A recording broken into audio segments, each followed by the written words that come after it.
Hello, boys and girls of the internet. My name is Beard and Marketing, and as always, this is the platform where we talk about all things marketing.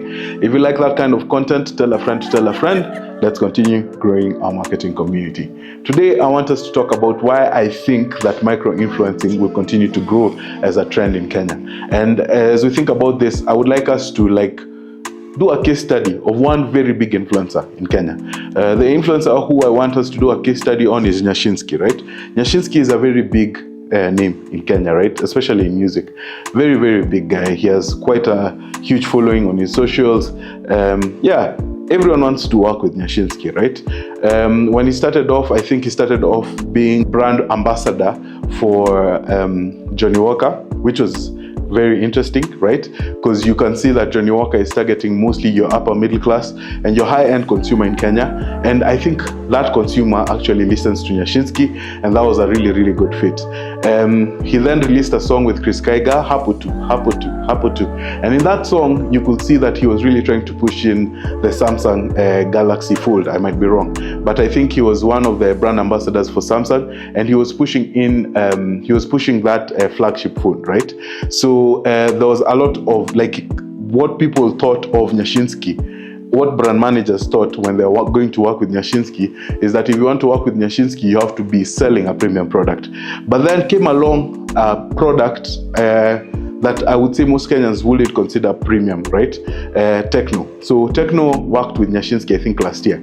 And when they worked with Nyashinski, one of the questions that I saw a lot of people in the marketing field asking themselves was whether this was a good partnership, because we had seen Nyashinski position himself as a premium brand. He was working with a lot of premium brands, but I think when Tecno approached him, the deal was really, really good, and he took on that deal. But then what happened is that people, even if you think about Johnnie Walker, for example, the brand managers of Johnnie Walker would sit down and ask themselves, have we positioned ourselves well when we are working with a brand like Nyashinski? Because the Johnnie Walker consumer, when the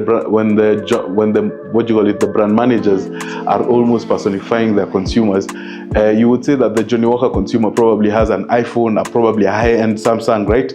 Things that are generally associated with your middle, high-end consumers in Kenya.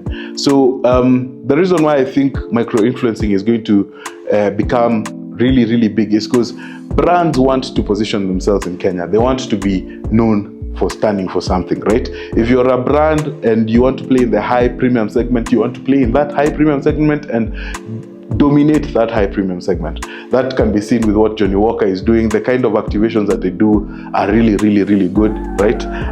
You can also see the kind of stuff that Glenfiddich is trying to do in Kenya. They're also doing a lot of really, really good content. I think I've seen a couple of out of home posters along James Gishuru, is it? And they look really, really dope, right?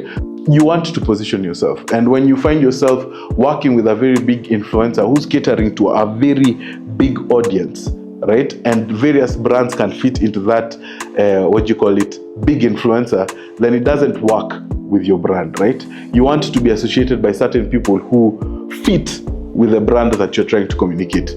So that's why I think micro-influencing is going to continue. And one of the things that micro-influencers do for us is that they give us a really nice mix of that. You remember that mirror and window analogy.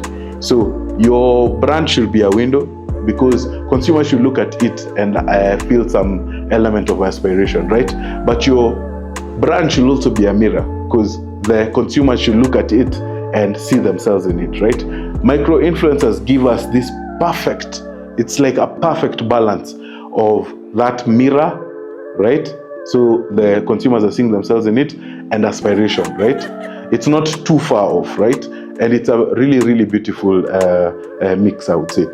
One of the things that I think is going to be a game changer in this industry is that if somebody comes up with a platform that micro-influencers can all almost register, and we have this database of micro-influencers who are telling us what they are doing, the kind of content that they're doing, so that when we are approached by brands and they're telling us, hey, we want to do micro-influencer marketing, we already have a database. If there's such a tool, please tell me in the comment section. I would be forever grateful for that.